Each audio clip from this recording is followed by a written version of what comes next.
لله نحمده ونستعينه ونستغفره ونؤمن به ونتوب إليه ونعوذ بالله من شرور أنفسنا ومن سيئات أعمالنا من يهده الله فلا مضل له ومن يضلله فلا هادي له وأشهد أن لا إله إلا الله وأشهد أن محمدا عبده ورسوله أما بعد فإن خير الحديث كتاب الله وخير الهدي هدي محمد صلى الله عليه وسلم وشر الأمور محدثاتها وكل محدثة بدعة وكل بدعة ضلالة وكل ضلالة في النار. فأعوذ بالله السميع العليم من الشيطان الرجيم. بسم الله الرحمن الرحيم. يا أيها الذين آمنوا اتقوا الله حق تقاته ولا تموتن إلا وأنتم مسلمون. يا أيها الناس اتقوا ربكم الذي خلقكم من نفس واحدة وخلق منها زوجها وبث منهما رجالا كثيرا ونساء واتقوا الله الذي تساءلون به والأرحام إن الله كان عليكم رقيبا. يا أيها الذين آمنوا اتقوا الله وقولوا قولا سديدا يصلح لكم أعمالكم ويغفر لكم ذنوبكم ومن يطع الله ورسوله فقد فاز فوزا عظيما. وقال تعالى أيضا ذلك ومن يعظم شعائر الله فإنها من تقوى القلوب.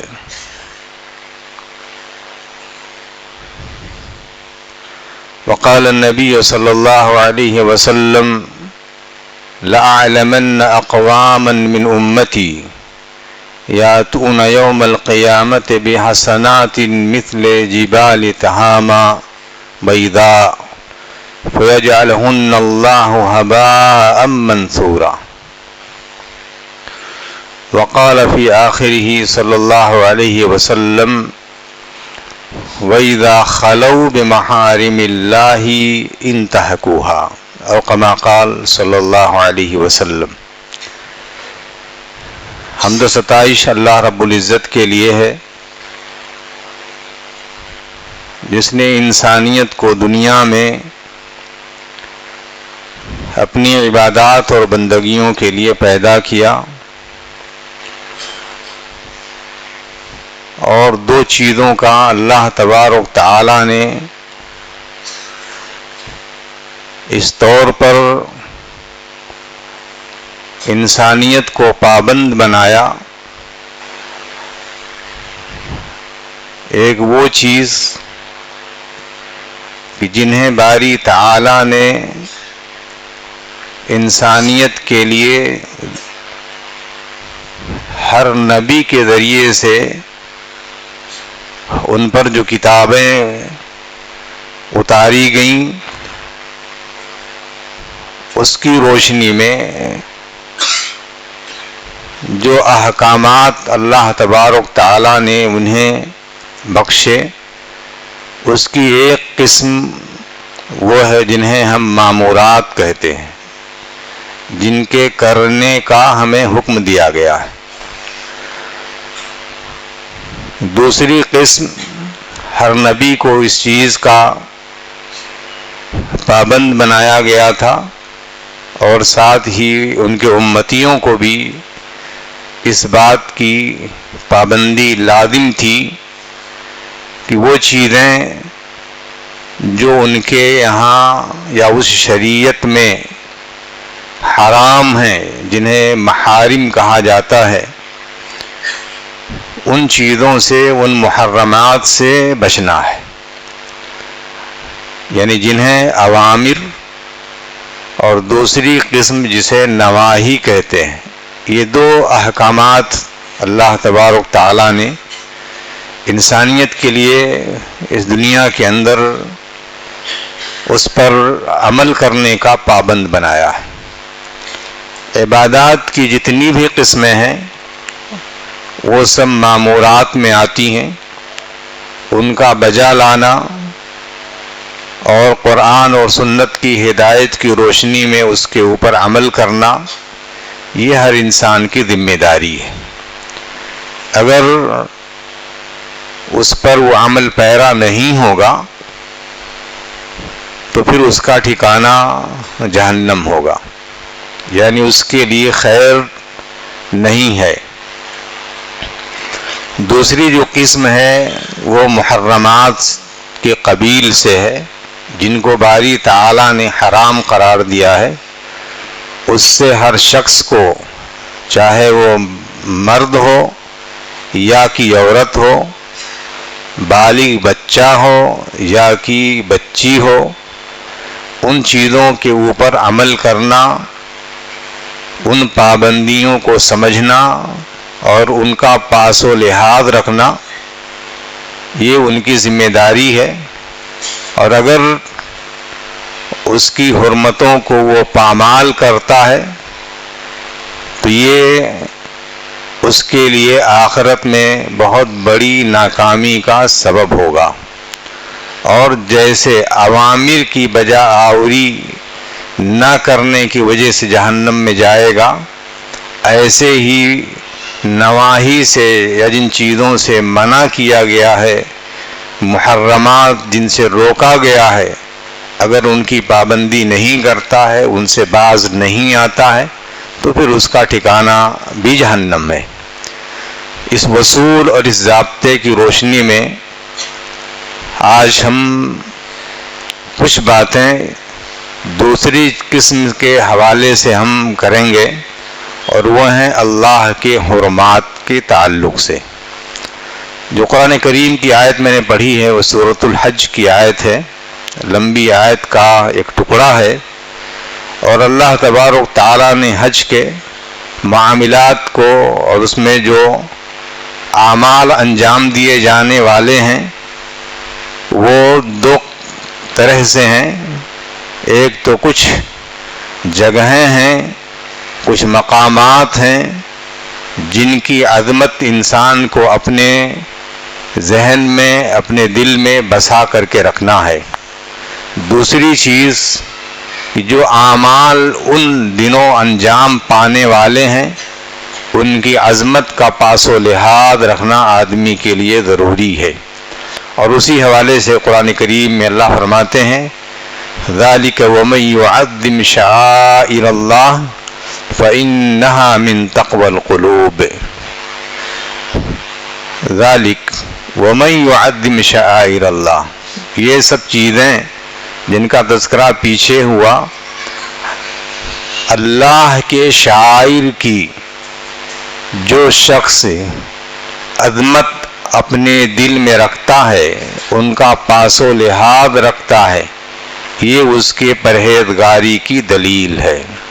وَمَن يُعَظِّمْ شَعَائِرَ اللَّهِ فَإِنَّهَا مِن تَقْوَى الْقُلُوبِ، جو ان کی عزت، ان کا احترام، ان کی پاسداری اور ان کی عظمت کا خیال اپنے سینے میں انسان محفوظ رکھتا ہے، اس کا احساس رکھتا ہے، تو یہ اس کے متقی ہونے کی دلیل ہے۔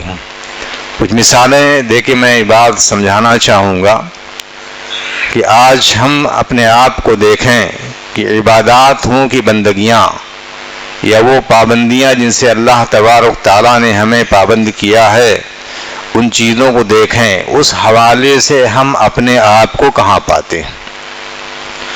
ایک زمانہ تھا کہ جب اذان کی آواز لوگوں کے کان میں جب پڑتی تھی تو جو لوگ ہل چلاتے تھے وہ اپنا ہل روک کر کے بھلے ہی وہ اذان کا جواب نہ دیں، لیکن اتنے وقفے کے لیے وہ لوگ اپنا ہل روک دیتے تھے۔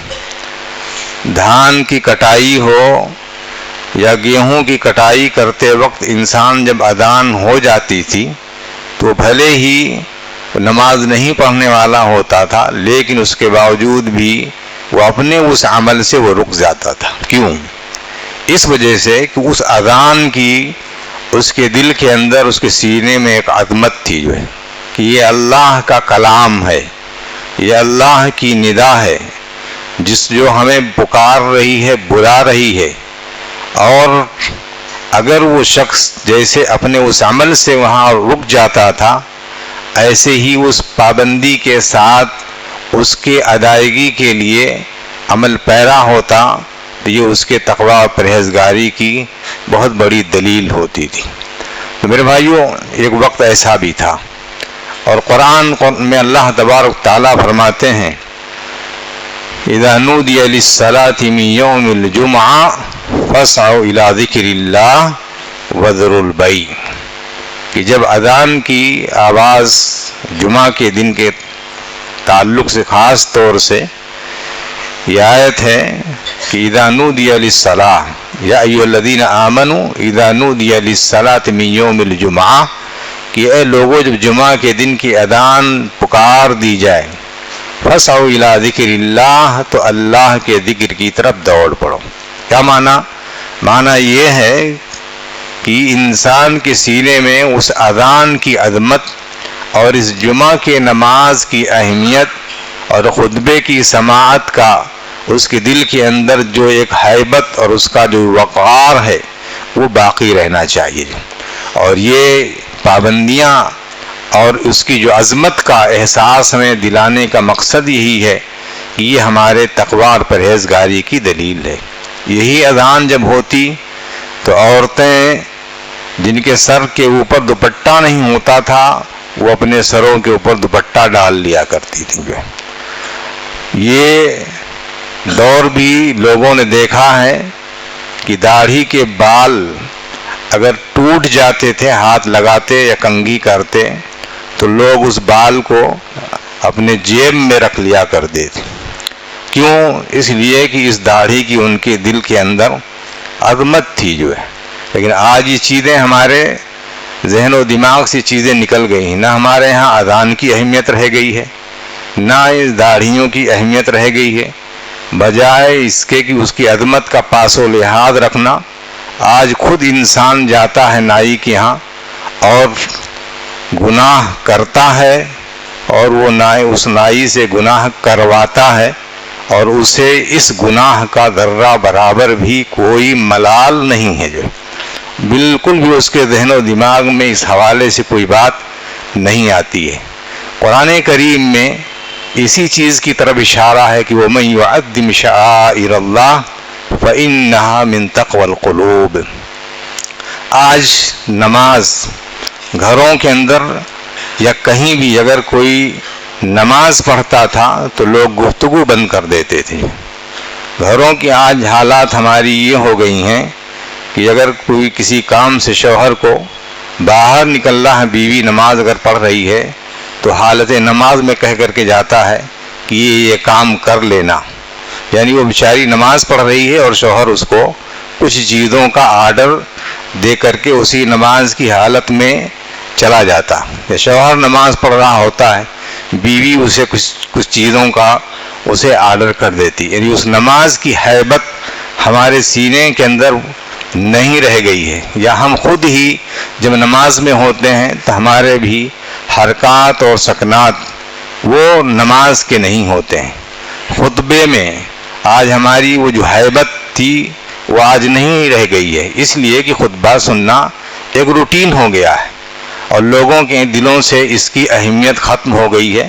یہ الگ بات ہے کہ اس کی اہمیت کے ختم ہونے کے پیچھے بہت سارے عوامل ہیں، بہت سارے ذرائع ہیں. ہاں، بہت سارے جلسے اور جلوسوں کا انعقاد ہو گیا. یہ اب جمعہ کے خطبے کو بھی ایک روٹین ہی سمجھ لیا گیا ہے کہ آدمی چاہتا ہے کہ چلو شریک ہو جائیں گے، نہیں جائیں گے تو نہیں جائیں گے. نہیں، اسی خطبے کے حوالے سے نبی پاک صلی اللہ علیہ وسلم کی حدیث ہے کہ من مس الحصى فقد لغا، کہ جس نے ایک کنکری بھی ادھر ادھر سے چھیڑا اس نے لغو کام کیا. کوئی آدمی دوسرے آدمی سے گفتگو نہیں کر سکتا، اشارہ بھی نہیں کر سکتا. کوئی بول رہا ہو تو اسے چپ کرنے کا اشارہ بھی کرنے کی پابندی ہے. کیوں؟ اس خطبے جمعہ کی اہمیت کے پیش نظر جو ہے لوگوں کے ہاں یہ حدیثیں بارہا سنتے ہیں کہ جمعہ کے دن اللہ تبارک تعالیٰ کے فرشتے دروازوں پر وہاں پر متعین ہوتے ہیں جو داخل ہونے والے لوگوں کی حاضری نوٹ کرتے ہیں جو ہے. ہاں اگر اس جمعے کی اہمیت کا اس سے اندازہ ہو تو انسان اس مسجد میں اس وقت ساری مسجد بھر جائے گی جب لوگوں کو یعنی جب امام خطبے کے لیے ممبر پر کھڑا ہوگا تو دوسرا کوئی آنے والا نہیں ہوگا جو ہے. آج ہماری حالات یہ ہیں کہ جمعہ کا خطبہ جب تک ختم نہیں ہو جاتا یہاں تک کہ جماعت نہیں کھڑی ہو جاتی اس وقت تک مسجدوں میں لوگوں کا ریلا آتا جاتا، بلکہ یوں کہہ لیجیے کہ 80% لوگ آپ کے وہی ہوں گے جو یا تو خطبہ شروع ہو چکا ہوگا تو اس وقت مسجدوں کے اندر آتے ہیں. کیوں؟ اس لیے کہ اس خطبہ جمعہ کی وقات اور اس کا عزت و احترام ہمارے ذہن و دماغ میں نہیں رہ گیا. میں اس حوالے سے نہیں بات کرتا کہ کوئی آیا تو کیا اس کی نماز ہوگی کہ نہیں ہوگی، یا اس کا پڑھنا جائز ہوگا یا جائز نہیں ہوگا. یہ ایک الگ مسئلہ ہے کہ جمعہ کے دن تجارت کرنا اذان کے بعد جائز ہے کہ جائز نہیں ہے، وہ دوسرے مسائل ہیں، اس حوالے سے میں نہیں گفتگو کرتا. میں آپ کے دل کے اندر ان عبادات اور بندگیوں کے تعلق سے جو احساس اور ایک شعور جو ہونا چاہیے وہ ہمارے دلوں سے دھیرے دھیرے رفتہ وہ سب چیزیں ختم ہو گئی ہیں اور ہم ایک روٹین کے معمول کے اوپر آ گئے ہیں. بس آدمی اسی اعتبار سے مسجدوں میں آتا ہے یا دینی شعائر کے اعتبار سے. حج اللہ کے شعائر میں سے ایک بڑا شعیرہ ہے، عمرہ اللہ کے شعائر میں سے ایک بڑا شعیرہ ہے. آپ حج کرنے والے اور عمرہ کرنے والوں کو آپ دیکھیے، جس وقت سے وہ احرام پہنتا، احرام ایک شعیرہ ہے، اسی وقت سے اس کا کیمرہ چالو ہوتا ہے اور جب تک جہاں جہاں جن مواقع میں وہ پہنچتا ہے تصویریں اس کا پیچھا کرتی ہیں. یہاں تک کہ طواف کرتے ہوئے، دعا کرتے ہوئے، اور صفا اور مروہ یہ احساس ہی ختم ہو گیا ہے کہ ہم جب صفا پہ پہنچیں تو ہمارے دل کے اندر وہ احساس ہونا چاہیے کہ کوئی تھا جو اسی جگہ پر جن کے قدم چلے پڑے ہیں، کوئی ہستی گزری ہے جن کے قدم مبارک صفا سے لے کر کے مروہ تک. خانہ کعبہ کا طواف اللہ تبارک تعالیٰ نے کیوں مشروع قرار دیا ہے؟ یہ طواف کوئی عظیم چیز ہے، یہ سعی کوئی عظیم چیز ہے. یہ سر کے بال یہ محض صرف رسم نہیں ہے کہ سر موڑنا غیروں کی طرح سے، یہ کوئی رسم نہیں ہے، یہ ایک شعیرہ ہے اسلام کا، یہ پہچان ہے. اسی لیے بہت سارے لوگ سر نہیں مڑاتے ہیں، کہیں گے میرا بال خراب ہو جائے گا یا میں پہچانا نہیں جاؤں گا. اس وجہ سے کہیں گے کہ کیا کاٹنا جائز ہے؟ میں یہاں جائز و ناجائز کی بات نہیں کرتا، یہاں اس شعیرے کے تعلق سے ہمارے ذہن میں دماغ میں جو اہمیت ہوتی ہے وہ کیا ہے. احرام پہننے کے بعد جن چیزوں کو کا پاس و لحاظ رکھنا ہے وہ چیزیں کیا ہیں، ان کا برتنا کیسا ہے. یعنی گویا کہ اب نہ حج کی عظمت رہ گئی. مینا، مزدلفہ، عرفات یہ ان ایام میں مقدس ہیں جن ایام میں ان حج کرنا فرض ہوتا ہے، لیکن اگر آپ عمرے پر جائیں تو اس کی وہ عظمت نہیں ہے جو حج کے ایام میں اس کی عظمت ہوتی ہے. کیوں؟ اس لیے کہ آج تو آپ دیکھیں گے جو وہاں لوگ رہنے والے ہیں، خود ہم لوگ بھی جب وہاں رہتے تھے تو عام ایام میں ہماری پارٹیاں مینا میں ہوتی تھیں، ہماری پارٹیاں مزدلفہ میں بھی ہوتی تھیں، عرفات میں بھی ہم لوگ جاتے تھے، وہاں کرکٹ وغیرہ بھی جا کر کے کھیلا جاتا تھا. لیکن نہیں، جب حج کے ایام آ جائیں تو ان کی عظمت عظیم ہو جاتی ہے، وہ بڑی چیزیں ہو جاتی ہیں. ان ایام کی عظمت کی وجہ سے وہ مقامات مقدس ہو جاتے ہیں. وہ مینا نہیں رہ جاتا، وہ مزدلفہ نہیں ہوتا، وہ عرفات ایک محض میدان نہیں ہوتا. اللہ تعالیٰ اس جگہ پر پہنچنا اس دن حج کے ارکان میں سے ایک بڑا رکن ہوتا ہے. اگر کوئی وہاں نہیں پہنچے تو چاہے وہ 10 لاکھ 20 لاکھ کروڑوں خرچ کر کے گیا ہو، اس کے حج کی کوئی اہمیت اللہ کے یہاں نہیں رہ جاتی ہے. تو میرے بھائی، ذالک ومن یعظم شعائر اللہ فإنها من تقوى القلوب. وہ اللہ کے لیے اس کے دل کے اندر ان عبادات اور بندگیوں کے لیے اس کے دل کے اندر جو احساس اور جو شعور ہونا چاہیے وہ آج ہمارے ان معاملات کے لیے نہیں رہ گئے. احرام ایک لباس ہوتا ہے، اس لباس کے پہننے کے بعد آدمی پابندیوں میں آ جاتا ہے. کیسے؟ اسی لیے انسان احرام کی حالت میں نہ بال کٹائے گا، نہ ناخن ترشوائے گا، نہ انسان کوئی ایسا لباس پہنے گا جس کا پہننا اس کے لیے درست نہیں ہے، خوشبو نہیں استعمال کرے گا، انسان بچے گا ہاں اس چیز سے. اور دیگر اور جو غلطیاں ہیں، جو گناہ کے کام ہیں، ان چیزوں سے انسان اس حالت میں بچنا، یہ تو احرام کی پابندیاں ہیں. ایسے ہی اللہ نے کچھ چیزوں کی پابندی ہم پر ہمیشہ عائد کی ہے جو ہے ہاں. تو اس لیے اس میں محارم کو انہیں معاصی کہا گیا ہے. جن چیزوں کو اللہ نے حرام قرار دے دیا ہے ان کا کرنے والا گنہگار ہوگا جو. اس لیے آدمی کو جیسے احرام کی حالت میں انسان اپنے آپ کو پابندی میں سمجھتا ہے کہ صابن، خوشبودار صابن لگانے کے حوالے سے آدمی سوال کرتا ہے کہ مولانا ایسا کرنا صحیح ہے کہ صحیح نہیں ہے، بال ناخن توڑنا صحیح ہے کہ صحیح نہیں ہے. ایسے عام ایام میں وہ چیزیں جو آدمی کے لیے حرام ہیں ان سے بھی سوال کرنا چاہیے کہ ہم جو چیز جس بھی تعلق سے اللہ تبارک تعالیٰ نے پابندیاں عائد کی ہیں ان پابندیوں سے اپنے آپ کو دور رکھنا ہے جو ہے، یعنی ان چیزوں کے قریب نہیں جانا ہے، اپنے آپ کو بچا کر کے رکھنا. احل اللہ البیع وحرم الربا، یہ لفظ حرام جہاں جڑ جاتا ہے یہ بہت بڑی چیز ہے، وہ چیز بڑی عظیم ہو جاتی ہے ہاں، وہ بڑی چیز ہو جاتی ہے. لفظ حرام یہ مسجد حرام کے ساتھ جڑ گیا تو وہ مسجد حرام ہو گیا. اس جگہ کی وقعت اللہ کے ہاں بہت بڑی ہو گئی. ایک نماز کا ثواب 1,00,000 نماز کے برابر ہے. یہ لفظ حرام، مسجد حرام جو مدینہ منورہ میں وہاں جڑ گیا تو وہاں 1,000 نماز کے برابر اس کا ثواب آدمی کے لیے. یہ حرمات، یہ لفظ حرام جن بھی چیزوں کے ساتھ اس کا تعلق بن جاتا ہے ان چیزوں کی وقعت ہمارے سینے میں ہو جاتی ہے. وَأَزْوَاجُهُ أُمَّهَاتُكُمْ، نبی صلی اللہ علیہ وسلم کی بیویاں ہماری مائیں ہیں. وہ اللہ تعالیٰ فرماتے ہیں حرمت علیکم امہاتکم، تمہارے اوپر حرام ہے تمہاری مائیں، وہ بناتکم، تمہاری بیٹیاں. اللہ تبارک تعالیٰ نے جن چیزوں، جن رشتوں کو ہمارے لیے حرام قرار دے دیا ہے ہمارے ذہن و دماغ کے اندر وہ تصور ہمیشہ قائم رہنا چاہیے. ہاں جو تصور انسان کا اپنی ماں کے ساتھ کہ گناہ کا کبھی سوچ نہیں سکتا، ایسے ہی وہ حرمات، جو غلطیاں جن کو اللہ نے حرام قرار دیا ہے ان کے تعلق سے بھی وہی ہونا چاہیے جو ہے.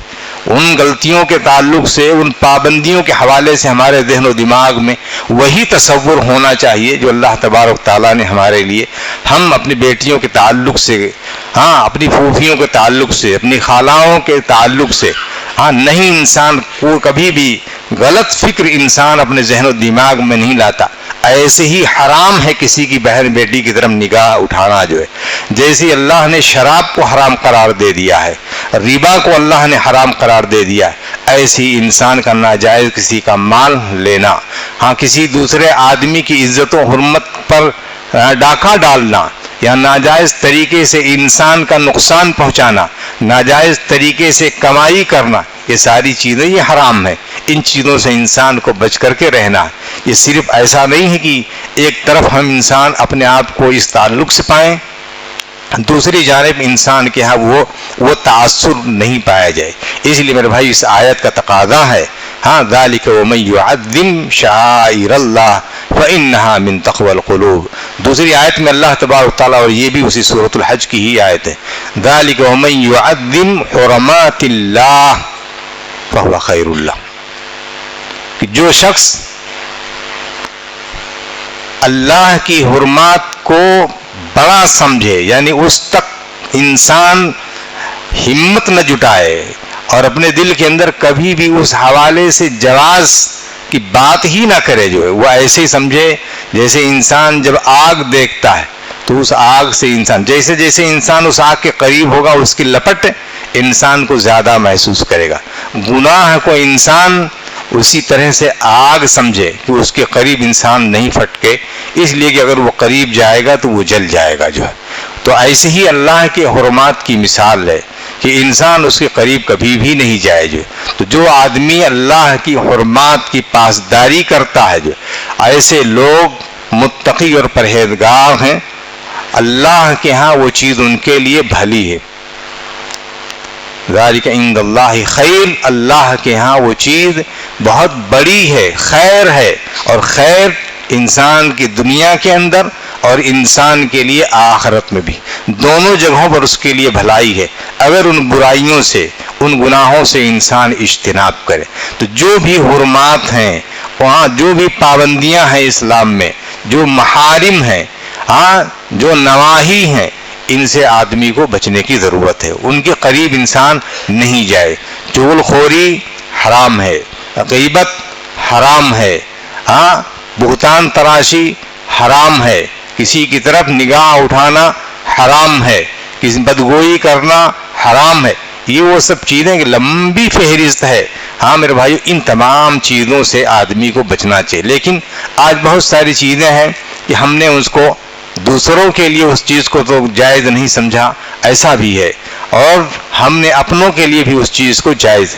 کوئی بھی آدمی کسی کی بھی غیبت، باپ بیٹے کی، بیٹا باپ کی، بیٹی بہو، ساس نند، جتنے بھی یہ رشتے ہیں، یہ سارے لوگ، دوست احباب، رشتہ دار، پڑوسی، اعزاء و اقارب، آپس میں ایک دوسرے کی غیبت ہی ہے۔ وہ ایسا نہیں کہ اپنوں کے لیے جائز ہے، غیروں کے لیے جائز نہیں ہے۔ یہ آج ہمارے ہاں یہ بھی تصور قائم ہے کہ میں جو کہہ رہا ہوں بالکل صحیح کہہ رہا ہوں۔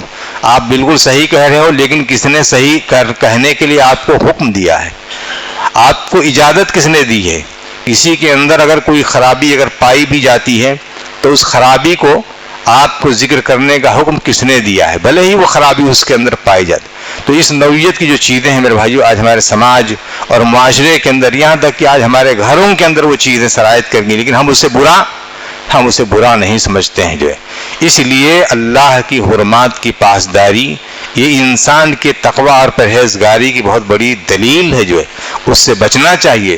اگرچہ ہم نماز پڑھتے ہیں، روزہ رکھتے ہیں، حج اور عمرہ اور سارے ارکان اسلام کو ہم عمل میں لاتے ہیں، لیکن اللہ کی حرمات، ان کی پاسداری اگر ہم نہیں کر پاتے ہیں تو میرے بھائیو یہ بہت بڑی چیز ہے، اور اللہ کے نبی، اور یہ نیکیوں کو ضائع کرنے والی چیزیں ہیں، یہ آپ سمجھ لیں۔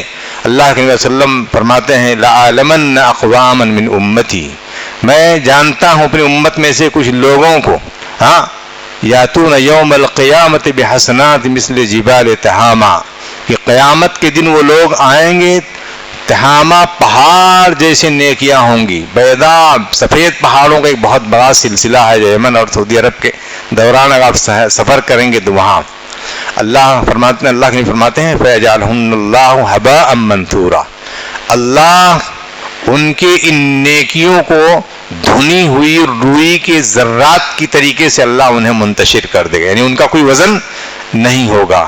صحابہ نے پوچھا کہ ایسا کیوں ہوگا اور کیسے ہوگا؟ اللہ کے وسلم نے ایک لفظ کہا کہ وَإِذَا خَلَوْا بِمَحَارِمِ اللَّهِ انتهكُوهَا، کہ جب یہ لوگ اللہ کی ان حرمات کے ساتھ کبھی تنہائی میں ان کے پامال کرنے کا انہیں موقع ملتا ہے تو پھر یہ کر گزرتے ہیں جو ہے۔ موبائل میں موقع مل گیا تو موبائل میں کر گئے، جہاں بھی موقع مل گیا وہاں کر گئے۔ آج یہ جو شیطان چاہ ہمارے جیب میں رہتا ہے، یہ بہت سارے برائیوں کا ایک پیش خیمہ ہے جو ہے۔ اس سے انسان کو حد درجہ بہت مجبوری کی حالت میں اسے استعمال کرنا، یا بہت ہی بڑا دل جس کا ہوگا تقوی پرہیزگاری کا، وہی ان تمام چیزوں، ورنہ یہ ہر وقت برائیوں کا ایک بہت بڑا ڈبہ ہمارے ساتھ رہتا ہے کہ جہاں ہم چاہیں برائی میں اپنے آپ کو مبتلا کر لیں۔ سوچئے وَإِذَا خَلَوْا بِمَحَارِمِ اللَّهِ، کہ جب یہ خلوت میں ہوتے ہیں اللہ کی حرمتوں کے ساتھ، انتہکوہا، تو اس کو پامال کر دیتے ہیں۔ آج انسان سمجھتا ہے کہ جتنے بھی ایپس ہیں آج ہمارے موبائل میں رہنے چاہیے۔ آپ کو اس کی کیا ضرورت ہے؟ اگر کسی کو ضرورت ہے تو ضرورت کے اعتبار سے اس کو استعمال کرنے کی ضرورت ہے، لیکن اگر کچھ ایپس ایسے ہیں جن کی ضرورت نہیں تو آپ کے موبائل میں وہ نہیں رہنی چاہیے، جو اس لیے کہ آپ کو ضرورت نہیں ہے، لا محالہ آپ کو برائیوں کے اندر مبتلا کر دیں گے۔ اس لیے میرے بھائیو، وَمَن يُعَظِّمْ شَعَائِرَ اللَّهِ فَإِنَّهَا مِن تَقْوَى الْقُلُوبِ، یہ اپنے دل کے حفاظت کا ایک بہت بڑا ذریعہ ہے، اور اللہ کے نبی نے فرمایا تھا کہ التقویٰ ہاہنا، التقویٰ ہاہنا، دل کا دل یہ تقوی کا مرکز ہے، وہیں سے آپ کی پرہیزگاری اور آپ کی اخروی زندگی کی کامیابی اور وہاں کا جو سرٹیفکیٹ بنتا ہے اسی دل کے حساب پر ہوتا ہے۔ اسی لیے ہمیشہ آدمی کو چاہیے کہ اوامر کو بجا لائے، نواہی سے اجتناب کرے، پرہیز کرے، ان سے دوری اختیار کرے، اور ہمیشہ اللہ تبارک تعالیٰ کی جو شعائر ہیں، اس کی جو پہچان ہے، ان پہچان کو برتے، اور اس کے برتنے ہی بھی انسان کے لیے عافیت ہے۔ اب تھوڑا سا ہم اپنے اس زمانے کے لوگوں کی باتیں بھی سنیں کہ صلح حدیبیہ کے موقع پر اللہ کے نبی صلی اللہ علیہ وسلم جب عمرے کی نیت سے 1400 صحابہ کرام کی جماعت کے ساتھ جب نکلے تھے اور مقام حدیبیہ پر آپ پہنچے تھے، تو آپ کا ارادہ عمرے کا تھا، غزوہ، جنگ اور لڑنے اور معرکہ آرائی کا ارادہ ہرگز نہیں تھا۔ اللہ کے نبی نے جو اونٹ لیے تھے، ان اونٹوں کے کوہان پر آپ نے اس زمانے میں ایک شاعرہ تھا، وہ یہ تھا کہ یہ علامت لگا دی جاتی تھی، زخم لگا دیا جاتا اور خون تھوڑا سا رشتہ تھا اس سے نکل جاتا تھا، تو یہ پہچان تھی کہ یہ قربانی کا جانور ہے۔ اسی لیے اغیار بھی یعنی کفار مکہ بھی اس کو چھیڑتے نہیں تھے کہ یہ قربانی کا جانور ہے۔ ایسے قربانی کے جانوروں کے گلے کے اندر قلادہ ڈال دیا جاتا تھا، یہ اللہ کے لیے ہے جو، اور آپ جانتے بھی ہوں گے، اب جو بہت سے پیچھے کے لوگ ہوں گے، ہاں، جو جن کی عمریں 70-80 سال کی ہوں گی، وہ لوگ جانتے ہوں گے، آپ کے گاؤں دیہاتوں میں بھی یہ قربانی کا جانور ہے، تو قربانی کا جانور کسی کے کھیت میں بھی چلا جاتا تھا تو لوگ اس کو نہیں چھیڑتے تھے۔ ایسا بھی دور گزرا ہے آپ کے، لیکن آج کچھ یہ سب چیزیں نہیں ہیں، تو وہ کفار و مشرکین بھی ان اونٹوں کو چھیڑتے نہیں تھے کہ یہ اللہ کے لیے ہے۔ اسی تقوی، پرہیزگاری اور اسی اسلام کے شاعر کی پہچان ہمیں بھی کرنی ہے۔ ہم رجب کے مہینے سے گزر رہے ہیں، یہ حرمت والا مہینہ ہے، ہمیں بھی خاص طور سے ان ایام کے اندر ہمیں بچنے کی اور اس سے دور رہنے کی ضرورت ہے۔ اللہ تبارک تعالی ہمیں توفیق دے کہ ہم اللہ کی حرمات کی پاسداری کریں اور اس کی عظمت کو ہم اپنے سینے کے اندر محفوظ رکھیں۔ اللہ سب کو توفیق عطا فرمائے۔ وآخر دعوانا ان الحمدللہ رب العالمین، واقول قولی ھذا واستغفر اللہ ربی من کل ذنب فاستغفروہ انہ ھو الغفور الرحیم۔